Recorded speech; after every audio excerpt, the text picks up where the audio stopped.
നമസ്കാരം. നക്ഷത്ര രാശിയിലേക്ക് ഏവർക്കും സ്വാഗതം.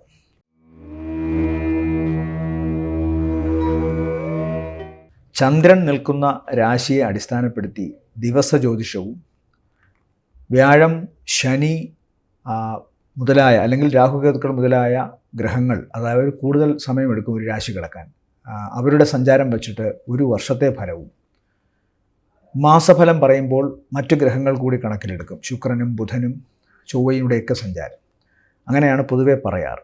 അപ്പോൾ ഈ ഒരാഴ്ചത്തെ ഫലം പറയുമ്പോൾ പ്രധാനമായും ചന്ദ്രൻ്റെ ചലനം കൂടി നമ്മൾ എടുക്കും. അങ്ങനെ വരുമ്പോൾ ബാക്കി ഗ്രഹങ്ങളുടെ സ്വാധീനം ചിലപ്പോൾ അത്രമേൽ പറയാൻ സാധിച്ചു എന്ന് വരില്ല. പലരും ചോദിക്കാറുണ്ട്, ദിവസ ജ്യോതിഷത്തിൽ അല്ലെങ്കിൽ ആഴ്ച ജ്യോതിഷത്തിൽ അല്ലെങ്കിൽ വാരഫലത്തിൽ പറയുമ്പോൾ ചില കാര്യങ്ങൾ നടക്കുന്നില്ലല്ലോ എന്ന്. അത് ഒരു ഗ്രഹത്തിൻ്റെ മാത്രം സ്വാധീനം വെച്ച് പറയുമ്പോഴാണ്. ഇപ്പോൾ ഒരാൾക്ക് ജന്മശനി, അഷ്ടമത്തിൽ വ്യാഴം, അങ്ങനെയുള്ള ഒരാൾക്ക് ഒരാഴ്ചത്തെ ഫലത്തിൽ ഈ ജന്മശനിയുടെയും അതുപോലെ അഷ്ടമത്തിൽ വ്യാഴത്തിൻ്റെയും ദൂഷിത ഫലങ്ങൾ ചെറിയ തോതിലെങ്കിലും അനുഭവിക്കേണ്ടി വരും, ചന്ദ്രൻ നല്ല രാശിയിലാണ് നിൽക്കുന്നതെങ്കിൽ പോലും.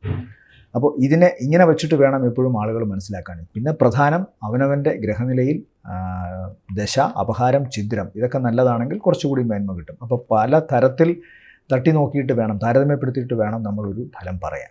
പൊതുവെ പറയുമ്പോൾ ചിലപ്പോൾ അങ്ങോട്ടോ ഇങ്ങോട്ടോ ചെറിയ മാറ്റങ്ങളുണ്ടാവും. അത് പ്രേക്ഷകർ മനസ്സിലാക്കണം. ഉപാസനാമൂർത്തിയെ പ്രാർത്ഥിക്കുക, ദോഷങ്ങൾക്കെല്ലാം മാറ്റത്തിന്. ഇനി നമുക്ക് ഒരാഴ്ചത്തെ ഫലം നോക്കാം. ഈ ജനുവരി 21 മുതൽ 27 വരെയുള്ള ഒരാഴ്ച ഓരോ കൂറുകാർക്കും എങ്ങനെയാണെന്ന് നോക്കാം.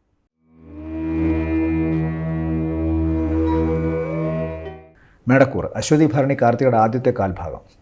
ഇവർക്ക് തിങ്കളാഴ്ച ഉച്ചയ്ക്ക് ശേഷം മുതലാണ് കാര്യമായിട്ട് എന്തെങ്കിലും ഈ ആഴ്ചയിൽ ഗുണം തുടങ്ങുക. പ്രധാനമായും അവരുടെ സാമ്പത്തിക നിലയും അവരുടെ പ്രവർത്തന മേഖലയിലെ അവരുടെ താല്പര്യവും അതിലെ ഊർജ്ജസ്വലതയും ഒക്കെ ആരംഭിക്കുന്നത് തിങ്കളാഴ്ച ഉച്ചയ്ക്ക് ശേഷം മുതലാണ്. ഞായറാഴ്ച അല്ലെങ്കിൽ തിങ്കളാഴ്ച ഉച്ചവരെ ചെറിയ ചില ആലസ്യങ്ങളും അതുപോലെ തന്നെ സ്വന്തം വാക്ക് തന്നെ ശത്രുവായി മാറുന്നൊരവസ്ഥയും കാണുന്നുണ്ട്. അയൽപക്കവുമായി മുഷിയാനിടയുണ്ട്. ജീവിത പങ്കാളിയുമായി ബന്ധപ്പെട്ടോ അല്ലെങ്കിൽ മാതാവുമായി ബന്ധപ്പെട്ടോ അല്ലെങ്കിൽ സ്ത്രീ സാന്നിധ്യങ്ങൾ വീട്ടിലെ അവരുമായി ബന്ധപ്പെട്ടോ ചിലപ്പോൾ പ്രശ്നങ്ങൾ ഉണ്ടാകാനുള്ള സാധ്യതയുണ്ട് ഞായറും തിങ്കൾ ഉച്ചവരെയും. അതിനുശേഷം പക്ഷേ കാര്യങ്ങൾ മാറും. സാമ്പത്തികമായ ഗുണം കാണുന്നുണ്ട്. പ്രവർത്തനത്തിൽ കൂടുതൽ ഊർജ്ജസ്വലമാകും. യാത്ര കൊണ്ട് ഗുണം കിട്ടുന്നുണ്ട്. സഹോദര ഗുണം കിട്ടുന്നുണ്ട്. അതുപോലെ പെട്ടെന്നെടുക്കുന്ന ചില തീരുമാനങ്ങൾ കർമ്മമേഖലയിൽ വളരെ ഗുണം ചെയ്യുകയും ചെയ്യും. അതുകൊണ്ട് പൊതുവേ സാമ്പത്തിക നേട്ടം ഉൾപ്പെടെയുള്ള കാര്യങ്ങൾ ആഴ്ചയുടെ മധ്യഭാഗത്തിലാണ് സംഭവിക്കുക. പ്രത്യേകം ശ്രദ്ധിക്കേണ്ടത് പിതാവിന് ദോഷമുണ്ടാകാനുള്ള സാധ്യതയുണ്ട്, ശാരീരികമായ അവശത. അതുപോലെ ജീവിത പങ്കാളിക്കും ശാരീരികമായ അവശതയോ മറ്റെന്തെങ്കിലും ആലസ്യമോ ഉണ്ടാകാനുള്ള സാധ്യതയുണ്ട്. പ്രത്യേകം കരുതലെടുക്കുക. ഈ ആഴ്ച മേടക്കൂറിനെ സംബന്ധിച്ചിടത്തോളം നല്ല ദിവസങ്ങളെന്ന് പറയുന്നത് 22-ാം തീയതി സായാഹ്നം മുതൽ 23, 24 ദിവസങ്ങൾ നല്ലതാണ്.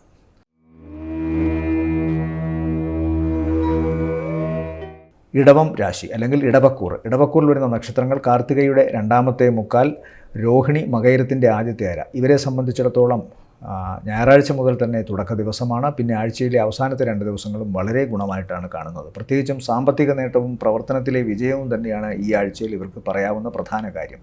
പക്ഷേ ഞാൻ ആമുഖത്തിൽ പറഞ്ഞതുപോലെ ശ്രദ്ധിക്കേണ്ടത് ഇപ്പോഴും കണ്ടകശനിയുടെ ദോഷവശങ്ങൾ ഇടവം രാശിക്കാരെ അല്ലെങ്കിൽ ഇടവക്കൂറിൽപ്പെട്ട നക്ഷത്രക്കാരെ പിന്തുടരുന്നുണ്ട്. അത് മനസ്സിലാക്കാതെ പെട്ടെന്ന് എന്തുകൊണ്ട് ഗുണം വന്നു, എനിക്ക് ഗുണം വരുന്നു എന്ന് പറഞ്ഞിട്ട് വന്നില്ലല്ലോ എന്ന് പറഞ്ഞിട്ട് കഥയില്ല. കണ്ടക ശനിയുടെ ദോഷമുണ്ട്. അതുപോലെ 11ാം ഭാവത്തിൽ രാഹു നിൽക്കുന്നതുകൊണ്ട് എങ്ങനെയെങ്കിലും പണം കിട്ടാനുള്ള യോഗവും കാണുന്നു. 12ൽ നിൽക്കുന്ന വ്യാഴം ചിലവ് വർദ്ധിപ്പിക്കുകയും ചെയ്യും, ചിലപ്പോൾ പണം തരാതെ ഇരിക്കുകയും ചെയ്യാം. അപ്പോൾ ഈ അവസ്ഥ കൂടി മനസ്സിൽ കണ്ടുകൊള്ളണം. ഒപ്പം തന്നെ അവർക്കിപ്പോൾ അഷ്ടമത്തിൽ സഞ്ചരിക്കുന്നത് ചൊവ്വയും ശുക്രനും ബുധനുമാണ്. അതും മോശമാണ്. അഷ്ടമം 7ാം ഭാവാധിപനാണ് 8ൽ സഞ്ചരിക്കുന്നത്. അപ്പോൾ ചിലപ്പോൾ കുടുംബത്തിൽ നിന്ന് അകന്നു നിൽക്കേണ്ടി വന്നേക്കാം, അല്ലെങ്കിൽ വീട്ടിൽ ജീവിത പങ്കാളിയുമായി ബന്ധപ്പെട്ട് പ്രശ്നങ്ങൾ ഉണ്ടാകാനുള്ള സാധ്യതയുണ്ട്. അവർക്ക് അപകട സാധ്യതയോ രോഗ അവശതയോ വരാനുള്ള സാധ്യതയുണ്ട്. സാമ്പത്തിക നേട്ടവും പ്രവർത്തന വിജയവും ഈ ആഴ്ചയുടെ തുടക്കത്തിലും അവസാനത്തിലും വരുമെന്ന് ഞാൻ പറഞ്ഞെങ്കിൽ പോലും ഈ ഒരു നെഗറ്റീവ് വശം കൂടി മനസ്സിൽ കണ്ടുകൊള്ളണം. പ്രാർത്ഥിക്കുക ഓരോ ഉപാസനാമൂർത്തിയെയും. കൃത്യമായ ഫലം ദോഷഫലങ്ങൾ മാറുകയും കൃത്യമായ നല്ല ഫലം കിട്ടുകയും ചെയ്യും. ഇടവക്കൂറിനെ സംബന്ധിച്ചിടത്തോളം ഈ ആഴ്ചയിലെ നല്ല ദിവസങ്ങളെന്ന് പറയുന്നത് 21, 22 സായാഹ്നം വരെയും നല്ലതാണ്. പിന്നെ 25, 26, 27 ഉച്ചവരെയും ഗുണമുള്ള ദിവസങ്ങളാണ്.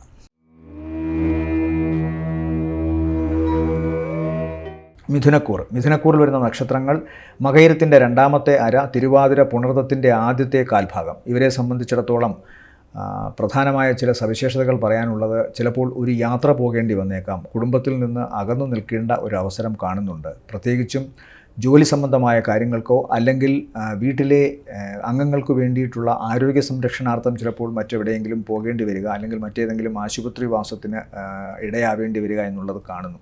പക്ഷേ പൊതുവേ ഇവരെ സംബന്ധിച്ചിടത്തോളം ആഴ്ചയിലെ തിങ്കളാഴ്ച മുതലുള്ള 3 ദിവസങ്ങൾ ഇവർക്ക് ശാരീരികമായ ഗുണവും അതുപോലെ മാനസികമായ ഉല്ലാസവും കാണുന്നു. സാമ്പത്തികമായ ഗുണവും ഉണ്ട്. തീർച്ചയായിട്ടും ഇവരെ സഹായിക്കുന്നത് ഇപ്പോൾ ഇവരുടെ അടുത്ത ബന്ധുക്കളാണ്. അതുപോലെ തന്നെ വിദേശത്ത് ജോലി കിട്ടുന്ന കാര്യത്തിൽ ഇവർക്കിപ്പോൾ വിദേശവുമായി ബന്ധപ്പെട്ട കാര്യത്തിലൊക്കെ ചില അനുകൂലമായ തീരുമാനങ്ങൾ ഈ 3 ദിവസത്തിനുള്ളിൽ ഉണ്ടാകാനുള്ള സാധ്യതയുണ്ട്. മാത്രമല്ല, കുട്ടികളുടെ ഉന്നത വിദ്യാഭ്യാസവുമായി ബന്ധപ്പെട്ട കാര്യത്തിലും ചിലപ്പോൾ ഒരു തടസ്സമൊക്കെ മാറി നിൽക്കുന്ന അവസ്ഥയാണെങ്കിൽ സ്വാഭാവികമായിട്ടും അവർക്ക് ഈ ആഴ്ച അതിനെക്കുറിച്ച് നല്ല ചില വാർത്തകൾ കേൾക്കാൻ സാധിക്കും. എന്നാൽ തുടക്കത്തിലാണെങ്കിൽ ഒരുപക്ഷെ ചെറിയ ചില തടസ്സങ്ങളും പ്രശ്നങ്ങളും 1-2 ആഴ്ചയ്ക്ക് മാറ്റിവെക്കലുമൊക്കെ സംഭവിക്കാൻ സാധ്യതയുണ്ട്. വിദ്യാഭ്യാസ സംബന്ധം എന്ന് പറയുമ്പോൾ ഉന്നത പഠനമാണ് പ്രധാനമായും ചിന്തിക്കേണ്ടത്. സാധാരണ വിദ്യാഭ്യാസം ഇവിടെ നടത്തുന്നതിൽ എത്രമേൽ നെഗറ്റീവായിട്ടൊന്നും ബാധിക്കുന്നതായി കാണുന്നില്ല. തോളല് അതുപോലെ തന്നെ കാൽമുട്ട് ഈ ഭാഗത്തൊക്കെ ചെറിയ ചില അവശതകൾ ഉണ്ടാകാനുള്ള സാധ്യത കാണുന്നു ഈ രാശിയിൽപ്പെട്ട നക്ഷത്രക്കാർക്ക്. ശ്രദ്ധിക്കേണ്ട പ്രധാന വിഷയം, ഇവരുടെ പിതാവിനും അല്പം ദോഷം കാണുന്നുണ്ട്. അതുപോലെ തന്നെ ഞാൻ നേരത്തെ പറഞ്ഞു, ജീവിത പങ്കാളിയിൽ നിന്ന് അകന്നു നിൽക്കാം എന്ന് പറയുമ്പോൾ കുടുംബത്തിൽ നിന്ന് അകന്നു നിൽക്കൽ മാത്രമല്ല, അവർക്ക് ചിലപ്പോൾ ചില ശാരീരികമായ അവശതയോ പ്രശ്നങ്ങളോ ജെനിറ്റൽ ഓർഗൻസുമായി ബന്ധപ്പെട്ടോ യൂട്രസുമായി ബന്ധപ്പെട്ടോ ഒക്കെ പ്രശ്നങ്ങൾ ഉണ്ടാകാനുള്ള സാധ്യതയും കാണുന്നു. മിഥുനം രാശിക്കാരെ സംബന്ധിച്ച് അല്ലെങ്കിൽ മിഥുനക്കൂറിനെ സംബന്ധിച്ച് ഈ ആഴ്ചയിലെ നല്ല ദിവസങ്ങളെന്ന് പറയുന്നത് 22 സായാഹ്നത്തിന് ശേഷം 23, 24 ഗുണകരമാണ്.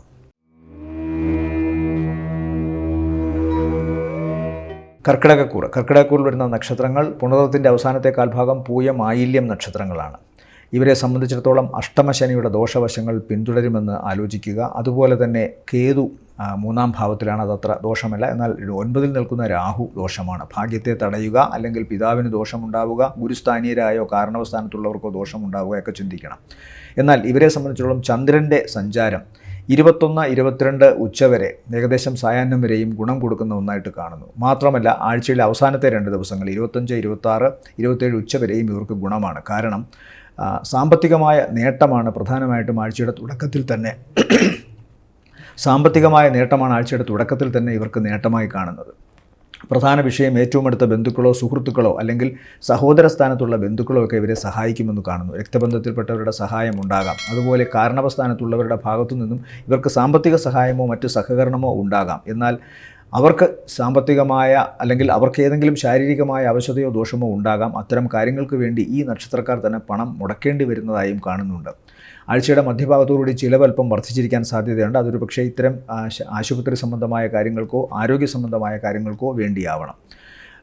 ഇവരുടെ സന്താനസ്ഥാനത്തുള്ള ആൾക്കാർക്ക്, അതായത് മക്കൾക്ക് ദോഷമൊന്നും കാണുന്നില്ല. അവർ 9-ാം ഭാവത്തിൽ അവരുടെ ഒരു അവസ്ഥ എന്ന് പറഞ്ഞാൽ 5-ാം ഭാവാധിപൻ പോയി നിൽക്കുന്നത് ചൊവ്വയുടെ കൂടെ ആയതിനാൽ ശാരീരികമായ അവശതയോ അല്ലെങ്കിൽ പഠന സംബന്ധമായ കാര്യങ്ങളിൽ വളരെ അഗ്രസീവായ ചില വാശികളോ ഒക്കെ ഉണ്ടാകാനുള്ള സാധ്യതയുണ്ട്. അത് ചിലപ്പോൾ അവർക്ക് പിന്നീട് മനോവിഷമത്തിനിടയാക്കാനുള്ള സാധ്യത കാണുന്നു. അപ്പോൾ അത്തരം കാര്യങ്ങളുണ്ടെങ്കിൽ അവരെ കൃത്യമായി ഉപദേശിക്കുക. സ്വാഭാവികമായ വിജയം വന്നുകൊള്ളുമെന്ന് മനസ്സിലാക്കി കൊടുക്കുക. പ്രധാനമായും ശ്രദ്ധിക്കേണ്ടത്, ഉന്നത പഠനവുമായി ബന്ധപ്പെട്ടുള്ള കാര്യങ്ങളിൽ ഇവിടെ വലിയ തടസ്സങ്ങളൊന്നും കാണുന്നില്ല. ഇവരെ സംബന്ധിച്ചിടത്തോളം, അതായത് കർക്കിടകക്കൂറിനെ സംബന്ധിച്ചിടത്തോളം ഈ ആഴ്ചയിലെ നല്ല ദിവസങ്ങളെന്ന് പറയുന്നത് 21, 22 സായാഹ്നം വരെയും അതിനുശേഷം 25, 26, 27 ഉച്ചവരെയും നല്ലതാണ്.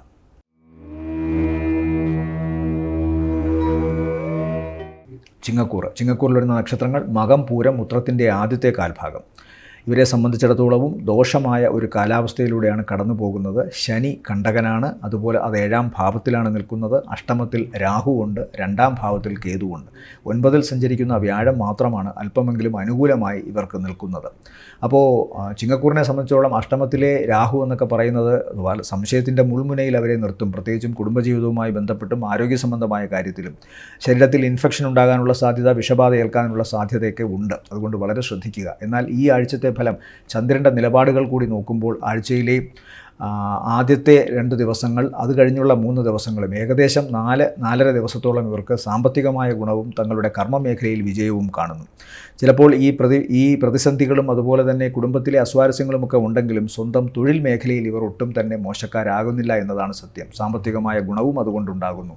ആഴ്ചയുടെ ആദ്യത്തെ 5 ദിവസങ്ങൾ സാമ്പത്തികമായി നല്ല മേന്മ കാണുന്നു. അവസാനത്തെ രണ്ടര ദിവസങ്ങൾ മാത്രമാണ് അധിക ചിലവിൻ്റെയോ അല്ലെങ്കിൽ ജോലി സംബന്ധമായ കാര്യത്തിൽ ഏതെങ്കിലും ആലസ്യമോ ഉണ്ടാകുന്നത്. പൊതുവെ ഗുണം തന്നെയാണ് ഈ ആഴ്ചയിൽ. ശ്രദ്ധിക്കേണ്ടത് തങ്ങൾക്കുണ്ടാകുന്ന ശാരീരികമായ അവശത, അതല്ലെങ്കിൽ ഏതെങ്കിലും അണുബാധ, അതുമല്ല വിഷം ഉൾപ്പെടെയുള്ള ഭക്ഷണത്തിൽ നിന്നോ അല്ലെങ്കിൽ ജലത്തിൽ നിന്നോ അല്ലെങ്കിൽ മറ്റേതെങ്കിലും തരത്തിലോ ഉള്ള അണുബാധയോ അലർജി അസുഖമോ ഉണ്ടാകാനുള്ള സാധ്യതയുണ്ട്. പിന്നെ സംശയദൃഷ്ടിയോടെ താങ്കളുടെ പ്രവൃത്തികളെ മറ്റുള്ളവർ വീക്ഷിച്ചേക്കാം. പക്ഷേ അതിലൊന്നും തന്നെ ആകുലപ്പെടേണ്ടതില്ല. കാരണം 9-ൽ വ്യാഴം വളരെ ബലവാനായിട്ട് നിൽക്കുന്നു, അതും 5-ാം ഭാവാധിപനാണ്. അതുകൊണ്ട് പൂർവ്വപുണ്യത്തിൻ്റെ അനുഗ്രഹം, ഈശ്വരൻ്റെ അനുഗ്രഹം നിങ്ങളുടെ കൂടെയുണ്ട്, അത് മറക്കാതിരിക്കുക. ഇവരെ സംബന്ധിച്ചിടത്തോളം ഈ ആഴ്ചയിലെ നല്ല ദിവസങ്ങളെന്ന് പറയുന്നത് 21, 22, 23, 24 ഗുണമുള്ള ദിവസങ്ങളാണ്.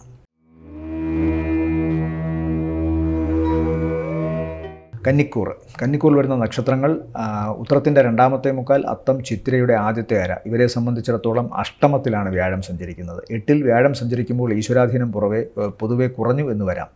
അപ്പോൾ ആ ഒരു അടിസ്ഥാനം മനസ്സിൽ കണ്ടുകൊണ്ട് വേണം ചന്ദ്രൻ്റെ നിലപാടുകളെയും ബാക്കിയുള്ള ഗ്രഹങ്ങളുടെ നിലപാടുകളെയും ചിന്തിക്കാൻ. ഇവിടെ ചന്ദ്രൻ ഇവർക്ക് തുടക്കത്തിലെ 1.5 ദിവസം 9-ലും, അത് കഴിഞ്ഞാൽ പിന്നെ 10, 11 ഭാവങ്ങളിലും സഞ്ചരിക്കുന്നു. 10, 11 ഭാവങ്ങളിൽ സഞ്ചരിക്കുന്ന മിക്ക ദിവസങ്ങളും ഇവർക്ക് ഗുണമായിട്ട് വരണം, സാമ്പത്തിക നേട്ടം ഉണ്ടാവണം.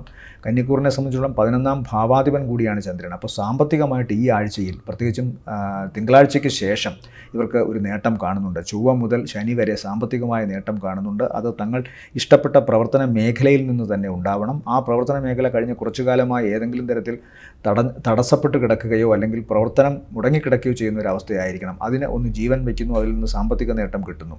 വിദേശവുമായി ബന്ധപ്പെട്ട യാത്രയോ വിദേശത്തു നിന്ന് പണം വരാനുള്ള സാധ്യതയോ ഉണ്ട്. അല്ലെങ്കിൽ വിദേശത്ത് താമസിക്കുന്നവർ, ജീവിക്കുന്നവർ, തങ്ങളുടെ അടുത്ത ബന്ധുക്കൾ, ഇവരിൽ നിന്നൊക്കെ ഏതെങ്കിലും തരത്തിലുള്ള ആശ്വാസം സാമ്പത്തികമായോ സഹകരണത്തിൻ്റെ അടിസ്ഥാനത്തിലോ ലഭ്യമാകാനുള്ള സാധ്യത കാണുന്നു. മക്കളുടെ വിദ്യാഭ്യാസ സംബന്ധമായ കാര്യങ്ങളിലും, പ്രത്യേകിച്ചും വിദേശത്ത് ഉപരിപഠനാർത്ഥം പഠിക്കുന്നവരുടെ കാര്യത്തിലും ആശ്വാസത്തിൻ്റേതായ ചില കാര്യങ്ങൾ നടക്കുമെന്ന് അറിയുന്നുണ്ട്. പ്രധാനമായും ഇവർ ചിന്തിക്കേണ്ടത് വീട്ടിൽ ചില ഉപകരണങ്ങൾ, പ്രത്യേകിച്ച് വീട്ടിൻ്റെ ഫർണിച്ചർ, അതുപോലെ വീട്ടിനെ മോടി പിടിപ്പിക്കൽ, ഇതൊക്കെ നടക്കാൻ സാധ്യതയുണ്ട്. മാതാവിന് ചെറിയ ശാരീരിക അവശത ഉണ്ടാകാനുള്ള സാധ്യതയുണ്ട്. വാഹനം സൂക്ഷിച്ചോടിക്കുക. ഭാരമുള്ള വസ്തുക്കളും കൂർത്തുമൂർത്ത വസ്തുക്കളും വെച്ച് എന്തെങ്കിലും പ്രയോഗങ്ങളുണ്ടെങ്കിൽ വളരെ സൂക്ഷിച്ച് അത് ചെയ്യുക. ഇവരെ സംബന്ധിച്ചിടത്തോളം ഈ ആഴ്ചയിലെ നല്ല ദിവസങ്ങളെന്ന് പറയുന്നത് 22 സായാഹ്നത്തിന് ശേഷം 23, 24, 25, 26, 27 ഉച്ചവരെയും ഗുണമുള്ള ദിവസങ്ങളായി കാണുന്നു.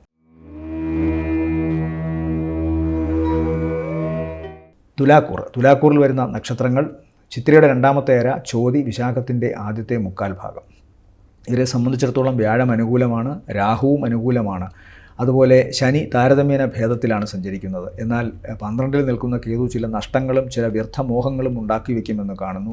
അനാചാരങ്ങൾക്ക് പുറകെ പോകാനുള്ളൊരു മനസ്സ് കാണുന്നുണ്ട്.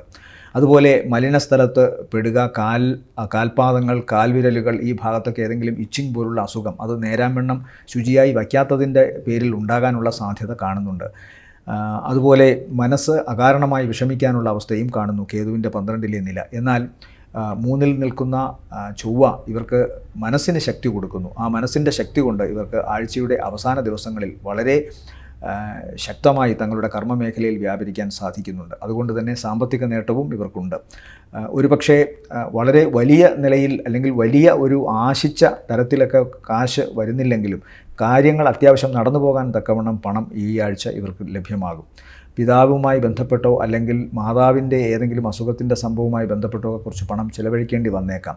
സ്വന്തം ശരീരത്തിലും ചില പ്രശ്നങ്ങൾ വരാൻ സാധ്യതയുണ്ട്. പ്രത്യേകിച്ചും ലോവർ അബ്ഡമിൻ ഭാഗങ്ങളിൽ ഏതെങ്കിലും തരത്തിലുള്ള വേദനയോ മറ്റെന്തെങ്കിലും അസുഖത്തിൻ്റെ സാധ്യതകളോ ഉണ്ട്. അതുകൊണ്ട് പ്രത്യേകം ശ്രദ്ധിക്കുക. സമയത്ത് വെള്ളം കുടിക്കുക, ഭക്ഷണം കഴിക്കുക, ഇതൊക്കെ സമയത്ത് അതിൻ്റെ ക്രമം തെറ്റാതെ കഴിക്കുക. അസിഡിറ്റി ഉളവാക്കുന്ന തരത്തിലുള്ള ആഹാരങ്ങൾ ഉപേക്ഷിക്കുക എന്നൊക്കെ ഇത്തരം കാര്യങ്ങളിൽ മരുന്നിൻ്റെ പശ്ചാത്തലത്തിൽ പറയാൻ സാധിക്കും.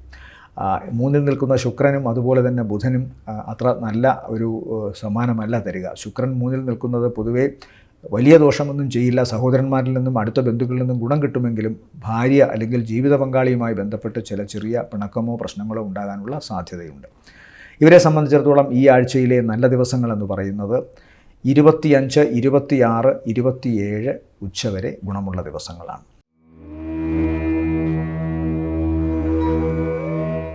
വൃശ്ചികക്കൂറിൽ വരുന്ന നക്ഷത്രങ്ങൾ വിശാഖത്തിൻ്റെ അവസാനത്തെ കാൽഭാഗം, അനിഴം, കേട്ട നക്ഷത്രങ്ങളാണ്.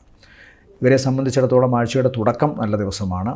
സ്വാഭാവികമായും സാമ്പത്തികമായ ഗുണം കാണുന്നുണ്ട്. പ്രത്യേകിച്ചും അവരുടെ ലൈഫ് പാർട്ട്ണറുടെ ഭാഗത്തു നിന്നോ അവരുടെ കുടുംബത്തിൽ നിന്നോ ഒക്കെ സഹായമോ മറ്റെന്തെങ്കിലും തരത്തിലുള്ള സന്തോഷത്തിൻ്റെയോ ഒക്കെ ഗുണം കിട്ടുന്നതായി കാണുന്നുണ്ട്. പ്രത്യേകിച്ചും ഒരു ആഘോഷത്തിൻ്റെ ദിവസമായിട്ടാണ് ഇവർക്ക് ഞായറും തിങ്കൾ വൈകുന്നേരം വരെയും കാണുന്നത്. ചിലപ്പോൾ ഒരു ഉല്ലാസയാത്രയ്ക്ക് സകുടുംബം പോയെന്നിരിക്കാം. എന്നാൽ തൊട്ടടുത്ത ദിവസങ്ങളിൽ ശാരീരികമായ ചെറിയ ചില അവശതകൾ കാണുന്നുണ്ട്. പ്രത്യേകിച്ചും ജലജന്യമായ അസുഖമാണ് വരാൻ സാധ്യത. അതായത് അലർജി അസുഖമോ അതല്ലെങ്കിൽ ജലവുമായി ബന്ധപ്പെട്ടുണ്ടാകുന്ന ദോഷങ്ങൾ, നീർദോഷങ്ങളെന്ന് പറയും. സൈനസൈറ്റിസ് ഉള്ളവർക്ക് അത് വർദ്ധിക്കാം. അതുപോലെ മൂക്കടപ്പ്, അതുപോലെ തൊണ്ടയ്ക്ക് എന്തെങ്കിലും പ്രശ്നം, ലങ്സുമായി ബന്ധപ്പെട്ട് അലർജി, ഇതെല്ലാം വരാനുള്ള സാധ്യത ചൊവ്വ, ബുധൻ, വ്യാഴം ദിവസങ്ങളിൽ കാണുന്നുണ്ട്. അത് ഏതെങ്കിലും തരത്തിൽ തങ്ങളുടെ പ്രവർത്തനങ്ങളെ ബാധിക്കാനിടയുണ്ട്. അതുകൊണ്ട് ഒരുപക്ഷെ ഞായറും തിങ്കളും കിട്ടിയ സാമ്പത്തിക നേട്ടവും അല്ലെങ്കിൽ മനസ്സിൻ്റെ സന്തോഷവും ഈ 2-3 ദിവസങ്ങളിൽ, അതായത് ചൊവ്വ, ബുധൻ, വ്യാഴങ്ങളിൽ ചിലപ്പോൾ നഷ്ടപ്പെടാനിടയുണ്ട്. മനസ്സ് അപ്രാപ്യമായി പോകുന്ന അവസ്ഥയിലേക്ക് ചന്ദ്രൻ പോകുമ്പോൾ പ്രത്യേകം ശ്രദ്ധിക്കുക. മാത്രമല്ല 2-ൽ നിൽക്കുന്ന ശുക്രൻ ഇവർക്ക് എന്തെല്ലാം പ്രതിസന്ധികൾ വന്നാലും അതിനെ നേരിടാനുള്ളൊരു മനഃശക്തി കൊടുക്കുകയും നല്ല രീതിയിൽ ആളുകളോട് ഇടപഴകാനും നല്ല രീതിയിൽ തങ്ങളുടെ ജോലി മേഖലയിൽ വ്യാപരിക്കാനും സാധിക്കും. അതുകൊണ്ട് സാമ്പത്തിക നേട്ടം കാണുന്നില്ല, യാത്രാഗുണം കാണുന്നുണ്ട്. ഈ തടസ്സങ്ങളൊക്കെ ഉണ്ടെങ്കിലും അതിനെ അതിജീവിച്ച് മുന്നോട്ട് പോകാനുള്ളൊരു ധൈര്യം സമ്മാനിക്കും. 2-ലെ ശുക്രൻ ഇവർക്ക് വീട്ടിലും വലിയ ദോഷങ്ങളൊന്നും ഉണ്ടാക്കില്ല. സാമ്പത്തികമായ നേട്ടം കാണുന്നു. തങ്ങളുടെ പ്രവർത്തന മേഖലയിൽ ഏറ്റവും നന്നായി ഇവർക്ക് ഇടപഴകാൻ സാധിക്കുകയും ചെയ്യുന്നു. സാമ്പത്തിക നേട്ടം നല്ലവണ്ണം ഉണ്ടാക്കാനും സാധിക്കുന്നു. ആഴ്ചയുടെ അവസാനത്തെ ദിവസങ്ങൾ ഇവർക്ക് കൂടുതൽ ഗുണകരമായിട്ട് കാണുന്നു. പ്രത്യേകിച്ചും കർമ്മമേഖലയിൽ നല്ല രീതിയിൽ വ്യാപരിക്കാൻ സാധിക്കുന്നതായിട്ട് കാണുന്നു. എങ്കിൽ പോലും പിതാവിന് എന്തെങ്കിലും ദോഷമോ പ്രശ്നമോ അതുപോലെ ചില തടസ്സങ്ങൾ കർമ്മമേഖലയിൽ ഉണ്ടാകുകയും ചെയ്യാം ഈ 2 ദിവസങ്ങൾ. ഇവരെ സംബന്ധിച്ചിടത്തോളം ഈ ആഴ്ചയിലെ നല്ല ദിവസങ്ങളെന്ന് പറയുന്നത് 21, 22 സായാഹ്നം വരെ നല്ലതാണ്. പിന്നെയുള്ള ദിവസങ്ങൾ പ്രത്യേകിച്ചും 25, 26, 27 ഉച്ചവരെ സാമാന്യേന ഗുണം എന്നേ പറയാൻ സാധിക്കും. അപ്പോൾ ഏറ്റവും നല്ല ദിവസങ്ങൾ 21ഉം 22ഉമാണ്.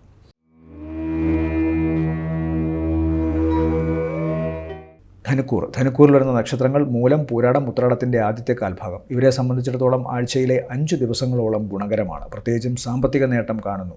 ഇവരുടെ ജന്മത്തിൽ തന്നെയാണ് ഇപ്പോൾ ചൊവ്വയും ബുധനും ശുക്രനും നിൽക്കുന്നത്.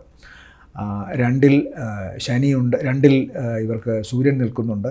അപ്പോൾ സൂര്യൻ്റെ 2-ലെ നില കണ്ണുകൾക്കോ അല്ലെങ്കിൽ മുഖത്തിനോ പല്ലിനോ മോണയ്ക്കോ ഒക്കെ ചെറിയ പ്രശ്നങ്ങൾ ഉണ്ടാക്കാനുള്ള സാധ്യത പ്രത്യേകിച്ചും ശനിക്ഷേത്രത്തിൽ നിൽക്കുന്നതുകൊണ്ട് അത് പ്രത്യേകം ശ്രദ്ധിച്ചു കൊള്ളണം. കാരണം മുഖം ഏതെങ്കിലും തരത്തിൽ പ്രശ്നമായാൽ പിന്നെ അയാൾക്ക് മറ്റു വ്യക്തികളോട് തങ്ങളുടെ വ്യക്തിത്വത്തെ പ്രതിഷ്ഠിക്കാനുള്ള ബുദ്ധിമുട്ട് അനുഭവപ്പെടാം. അതുകൊണ്ട് മുഖത്തിന് ഏതെങ്കിലും തരത്തിലുള്ള ദോഷമോ കണ്ണുകൾക്ക് പ്രശ്നമോ വരുമ്പോൾ വളരെ ശ്രദ്ധിക്കുക. അതുപോലെ ചൊവ്വ ജന്മത്തിൽ നിൽക്കുന്നത് കൊണ്ടും ചെറിയ ചില ശാരീരികമായ അവശതകൾ വരാം. പക്ഷേ ഇതൊന്നും തന്നെ ജോലി സംബന്ധമായ കാര്യങ്ങളിലോ സാമ്പത്തികമായി അവർക്കുണ്ടാകുന്ന നേട്ടങ്ങളെയോ ബാധിക്കുന്നില്ല എന്ന് ചന്ദ്രൻ്റെ 4.5 ദിവസത്തോളമുള്ള ചലനങ്ങളിലൂടെ പറയുന്നു. അതുകൊണ്ട് തന്നെ പൊതുവേ ഇവർക്ക് ഗുണമാണ്. മാത്രമല്ല ധനുക്കൂറിനല്ലാതെ തന്നെ വ്യാഴം 5-ലും ശനി 3-ലുമൊക്കെ നിൽക്കുന്നത് കൊണ്ട് കഷ്ടപ്പാടിൻ്റെ ഒരവസ്ഥ മാറിയിട്ടുണ്ട്. പ്രതീക്ഷകൾ അവർക്ക് പൂവണിയുന്ന ദിവസങ്ങളാണ്, സന്തോഷത്തിൻ്റെ ദിവസങ്ങളാണ്.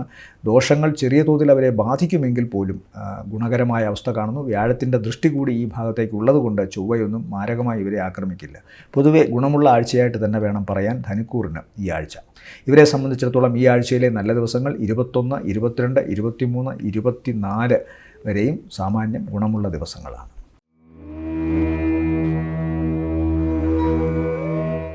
മകരക്കൂറിൽ വരുന്ന നക്ഷത്രങ്ങൾ ഉത്രാടത്തിൻ്റെ 2-ാമത്തെ മുക്കാൽ, തിരുവോണം അവിട്ടത്തിൻ്റെ ആദ്യത്തെ അര. ഇവരെ സംബന്ധിച്ചിടത്തോളം 12-ാം ഭാവത്തിൽ സഞ്ചരിക്കുന്ന ശുക്രൻ വലിയ ദോഷങ്ങളൊന്നും ചെയ്യുകയില്ലെങ്കിലും ചില പ്രത്യേക ചുറ്റുപാടുകളിൽ ചിലപ്പോൾ ഇവരെ ഒറ്റപ്പെടുത്താനുള്ള സാധ്യത കാണുന്നു. ചൊവ്വ 12-ൽ നിൽക്കുന്നത് അധിക ചെലവിൻ്റെയും ശാരീരികമായ അവശതയുടെയും ലക്ഷണങ്ങളാണ്. വാഹനം വളരെ സൂക്ഷിച്ച് ഓടിക്കുക. അതുപോലെ തന്നെ ഭാരമുള്ള വസ്തുക്കൾ, അതുപോലെ വളരെ ഷാർപ്പൻഡ് ആയിട്ടുള്ള വസ്തുക്കളൊക്കെ ഉപയോഗിക്കുമ്പോഴും വളരെ ശ്രദ്ധിക്കുക. പിന്നെ ശ്രദ്ധിക്കാനുള്ളത് ബുധൻ്റെ 12-ലെ നില ഇവർക്ക് ദോഷമൊന്നും വരുത്തില്ല. വിദ്യാഭ്യാസ സംബന്ധമായ കാര്യങ്ങളിൽ അത് ഗുണത്തെയാണ് സൂചിപ്പിക്കുന്നത്. ജന്മത്തിൽ നിൽക്കുന്ന സൂര്യൻ ഉഷ്ണാധിക്യത്താൽ ഉണ്ടാകുന്ന പ്രശ്നങ്ങളോ ഹൃദയം, ഞരമ്പുകൾ, അതുപോലെ നയനം ഈ ഭാഗത്തൊക്കെ എന്തെങ്കിലും പ്രശ്നങ്ങൾ ഉണ്ടാക്കാനുള്ള സാധ്യത കാണുന്നു. എന്നാൽ 2-ൽ നിൽക്കുന്ന ശനി കാര്യങ്ങൾക്ക് തടസ്സമുണ്ടാക്കുകയും വീട്ടിൽ നിന്ന് ചിലപ്പോൾ മാറി നിൽക്കേണ്ടി വരികയും ചെയ്യാം. 4-ലെ വ്യാഴം എന്നാൽ ഇതിനെ ഭാഗികമായി തടയുകയും ഇവർക്ക് മാതാവിൽ നിന്ന് ഗുണമുണ്ടാവുകയും മാതാവിന് ചെറിയ അവശത ഉണ്ടാകുകയും ചെയ്യും. വാഹന സംബന്ധമായി പുതിയൊരു മാറ്റം കാണുന്നു. വീട്ടിലും ചില അറ്റകുറ്റപ്പണികളോ അല്ലെങ്കിൽ വീട് മാറാനുള്ള പ്രവണതയോ ഒക്കെ ഉണ്ടാകുന്നു. ചന്ദ്രൻ്റെ നിലപാടുകൾ സ്വാഭാവികമായിട്ടും ഇവർക്ക് മറ്റു ചില ഗുണങ്ങളാണ് കൊടുക്കുക. പ്രത്യേകിച്ചും 22-ാം തീയതി സായാഹ്നത്തിന് ശേഷം 23-24 ദിവസങ്ങളിൽ സാമ്പത്തികമായ നേട്ടം, കുടുംബവുമൊത്ത് ഒരുമിച്ച് പുറത്തു പോകാനൊക്കെയുള്ള അവസരം കാണുന്നു. പൊതുവെ ആഴ്ചയുടെ ചൊവ്വാഴ്ച തൊട്ടങ്ങോട്ട് ഗുണമുള്ള ദിവസങ്ങളായിട്ടാണ് കാണുന്നത്. ശ്രദ്ധിക്കേണ്ടത് 12-ൽ നിൽക്കുന്ന ചൊവ്വയുടെ ആരോഗ്യപരമായ പ്രശ്നങ്ങളിലുണ്ടാക്കുന്ന രൂക്ഷതയും അതുപോലെ തന്നെ ശാരീരികമായ അവശതയുമാണ് വളരെ ശ്രദ്ധിക്കേണ്ടത്. ഇവരെ സംബന്ധിച്ചിടത്തോളം ഈ ആഴ്ചയിലെ നല്ല ദിവസങ്ങളെന്ന് പറയുന്നത് 22 സായാഹ്നത്തിന് ശേഷം 23, 24, 25, 26, 27 ഉച്ചവരെയും നല്ലതാണ്.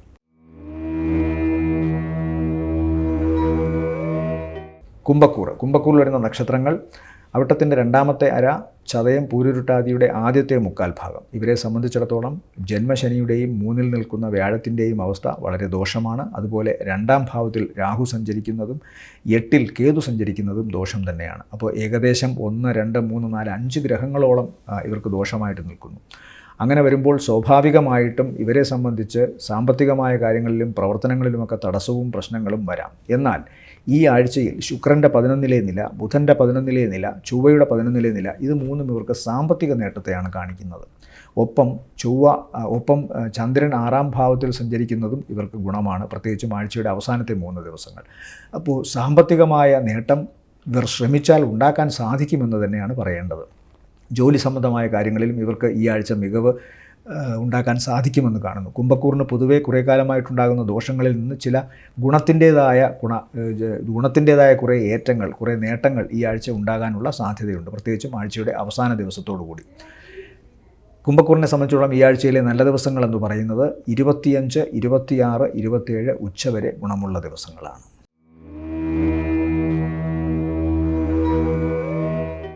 മീനക്കൂറിൽ വരുന്ന നക്ഷത്രങ്ങൾ പൂരുരുട്ടാതിയുടെ അവസാനത്തെ കാൽഭാഗം, ഉത്രട്ടാതി, രേവതി നക്ഷത്രങ്ങളാണ്. ഇവരെ സംബന്ധിച്ചിടത്തോളവും 2ാം ഭാവത്തിലെ വ്യാഴത്തിൻ്റെ സഞ്ചാരം തന്നെയാണ് ഏറ്റവും പ്രബലമായി എടുക്കേണ്ടത്. അത് സാമ്പത്തികമായ നേട്ടത്തെയാണ് കാണിക്കുന്നത്. എന്നാൽ ജന്മത്തിൽ നിൽക്കുന്ന രാഹു, 7-ൽ നിൽക്കുന്ന കേതു, ഇത് സ്വാഭാവികമായിട്ടും ഇവർക്ക് കുടുംബത്തിൽ ചില ഒറ്റപ്പെടുത്തലുകളും കുടുംബത്തിൽ നിന്ന് അകന്നു നിൽക്കാൻ തോന്നിപ്പിക്കുന്ന ചില അവസ്ഥകളും ചില കലഹങ്ങളുമൊക്കെ ഉണ്ടാകാനുള്ള സാധ്യതയുണ്ട്. ജീവിത പങ്കാളിയെ സംശയത്തിൻ്റെ നിഴലിൽ വീക്ഷിക്കാനുള്ള സാധ്യതയുണ്ട്. സ്വന്തം ശരീരത്തിൻ്റെ അവശത മറ്റുള്ളവരിൽ അടിച്ചേൽപ്പിക്കാൻ ശ്രമിക്കും. അത് സംശയരോഗമായിട്ടൊക്കെ മാറാം. ഓവർ ആയിട്ട് മദ്യപിക്കുന്നവരും അതുപോലെ ലഹരി മരുന്നിനൊക്കെ അടിപ്പെട്ടവരുമൊക്കെ ആണെങ്കിൽ ഈ ഒരു ആഴ്ച വളരെ ശ്രദ്ധിക്കണം. പ്രത്യേകിച്ച് രാഹുവിൻ്റെ സാന്നിധ്യം അവരുടെ മനസ്സിൽ വല്ലാത്ത പകയും സംശയവും സൃഷ്ടിക്കും. അതുകൊണ്ട് വളരെ ശ്രദ്ധിക്കുക. ഇവർ ഇത്തരം നെഗറ്റീവായിട്ടുള്ള ശീലങ്ങൾ തീർച്ചയായിട്ടും മാറ്റിവെക്കുന്നതായിരിക്കും നല്ലത്. ലഗ്നത്തിൽ രാഹു സഞ്ചരിക്കുമ്പോൾ ശരീരത്തിൽ അണുബാധയുണ്ടാകാനുള്ള സാധ്യത, മറ്റ് വിഷങ്ങൾ, അതായത് ലഹരി പോലുള്ള വിഷങ്ങൾ ശരീരത്തെ ബാധിക്കാനുള്ള സാധ്യതയും കാണുന്നു. ഇവരെ സംബന്ധിച്ചിടത്തോളം ആഴ്ചയുടെ തുടക്കം വളരെ നല്ലതാണ്. അതുകൊണ്ട് തന്നെ ആ ആഴ്ചയിൽ ശരാശരി ഗുണങ്ങൾ ഇവർക്കുണ്ടായി തുടങ്ങുകയും ചെയ്യും. ഗുണമുള്ള ദിവസങ്ങളെന്ന് പറയുന്നത് 21, 22 സായാഹ്നം വരെയും ഗുണമുള്ള ദിവസങ്ങളാണ് മീനക്കൂറിനെ സംബന്ധിച്ചിടത്തോളം.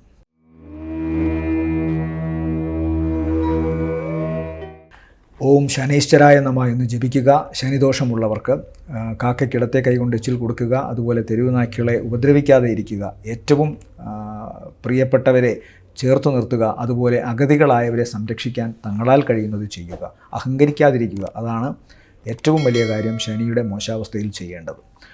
വ്യാഴത്തിന് വേണ്ടിയിട്ട് ഓം നമോ നാരായണായ ജപിക്കുക. വ്യാഴാഴ്ച ദിവസങ്ങളിൽ വ്രതശുദ്ധിയോടുകൂടി പാൽപ്പായസ നൈവേദ്യമോ അല്ലെങ്കിൽ നെയ്ത്തിരി കത്തിക്കലോ വിഷ്ണു ഭഗവാന് ചെയ്യുക.